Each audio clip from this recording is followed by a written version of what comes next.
Has growth at that position maybe been a little slower than you anticipated? Yeah, you just never know how it's going to go, and it's been pretty even with all three of the guys, three contestants, and so we'll just keep pushing forward and see how things go. But I think they improved Saturday. Do you need them to catch more, or can these receivers offset that? Well, you guys know the stats better than I do, but outside of a week ago, we've been scoring pretty readily. Not readily, but we've put points on the board. 7 of them the other night were defensive touchdowns and got field position. That's all football, but it really doesn't matter who's catching or whatever. Like one game it's this guy, another game it's that guy. It's just management. The thing is trying to get points. That's the bottom line. So whoever's helping us out, that's good. And typically during the course of the season, we'll get spread around, so it'll work itself out. Indiana's got a wide receiver, DeMarlo Belcher. Last year he almost came down with what could have been a game-winning catch against you guys. But what do you see when you look at him on film? He's a really good player, and I don't think we defended him at all last year. It didn't seem like we did. They've got another guy, Hughes is really a good player also, and they use him in a wildcat formation. He's really been active, and they've got a veteran group of the receivers. They're big physical guys too, and Belcher's a big guy, so they've got some good size for sure, and it's a dangerous group. Going back, Indiana always seems to have that one receiver that you guys have trouble defending. It sure seems like historically we've had a hard time matching up. And I just hope that's not the case this year, but potentially could be. So here we go. Having Rodgers closer to 100%, does that mean more fullback in there, you think? Well, it may. It just a lot of that's dictated by the game plan and who we're playing, facing, what have you. But the good news is Brad, I think, is pretty. He was a lot better this past week than he was the week before. He really looked like he hadn't been out there for a while up at Penn State. He did some really nice things on Saturday, a lot of good things, and I think he's getting back into the flow of things. So that's really a bonus for us. We're really happy about that. And a couple levels blocker because he seems to. So he did a nice job Saturday. It was him leading on the goal line, and he hasn't played that much fullback if you think about it in terms of broad picture. And he's missed a lot of practice time for obvious reasons, but I think he's got the potential to be a really good fullback. And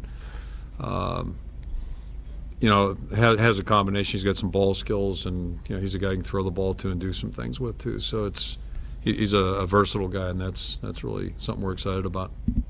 Is A.J. back as your backup quarterback? Well, we'll see how this week goes, but he's back with us now, full speed, and he did a really nice job the last 2 weeks. In fact, he was one of the guys running around throwing the ball against our defense, and sometimes too good a job. So we'll see.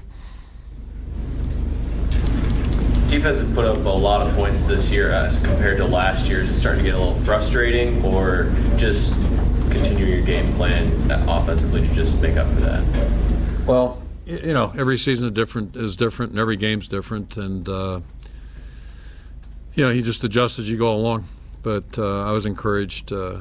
Overall, I think we've been making some improvement defensively. Every week's a little bit different adventure, but I thought we played with more energy and more intensity Saturday. So and I know they had a ton of yards and they had a significant amount of points, but just the way we were playing, I think was encouraging, and saw some individuals make some improvement, and that's hopefully something we can continue. I think that's a key thing right now is what we do this week. How do we improve? We showed some improvement, so can we sustain that and then hopefully add on to it? That's probably the biggest key, whether it's offense, defense, or special teams. But we need improvement in all areas. I know that. B.J. Lowry came in and had some nice hits for you on special teams. What does he bring to you for both defense and special teams? That was another plus. If you had Brad on offense and then certainly B.J. defensively.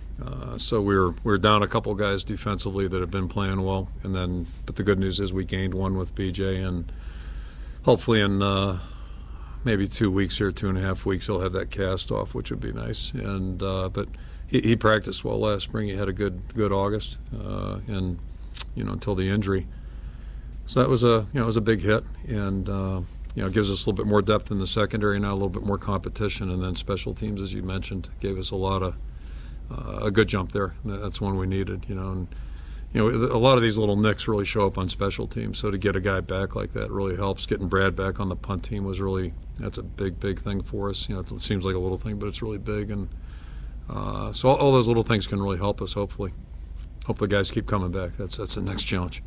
You were mentioning early in the season special teams coverage was an area of concern. Have the guys been able to shore that up the way you'd like to see them? We're not there yet, but I think we made progress. And we have some guys that are running down a lot more confident than they were 3 weeks ago, and more knowledgeable in terms of what they're doing, what they're seeing in front of them. So, but we're not ready to relax. And unfortunately for us, fortunately for them, they've got a couple dangerous returners. So we're really have to do a good job there. Indiana doing a whole lot differently or nothing differently than what they've done in the past? Yeah, they're different. If you look at them offensively, it's a lot of what we saw maybe against Missouri when Oklahoma played last year. A lot of reoccurring themes there. And then defensively, it's a different scheme than what we've seen the last several years. But they're doing a good job. They got some good players up front that we had a hard time blocking last year. So it's going to be another challenge. How different are the quarterbacks that he's been mixing in? That's been a little bit of a round robin, and injuries obviously have factored in there. So a little bit more of a running mode last week probably, and that's probably we'll see a little bit more of that. But they'll still throw the ball around, that's for sure. You've had a lot of guys play on the D-line this year, and it seemed like this past game there was a lot of rotation, kept a lot of guys fresh. Is that something we can kind of see throughout the rest of the year? Guys like Alvis and Bagak coming in a lot more and rotating? Yeah, that's what we're hoping for, and I think that's one of the groups I thought that really we saw some guys really make some strides up front. Not that they're there yet, but Dominic made some really good plays, really good plays. And that was a tough team to play defensive line against. So he did some good things. Thought Mike Daniels did some real good things. Certainly Broderick thought he really did some good things as well. And then Joe Gaglione jumped in. Steve Bagak got the start and did a lot of nice things. So just out of necessity, everybody played. And Joe Forgy also on the outside, giving Broad a little bit of a break.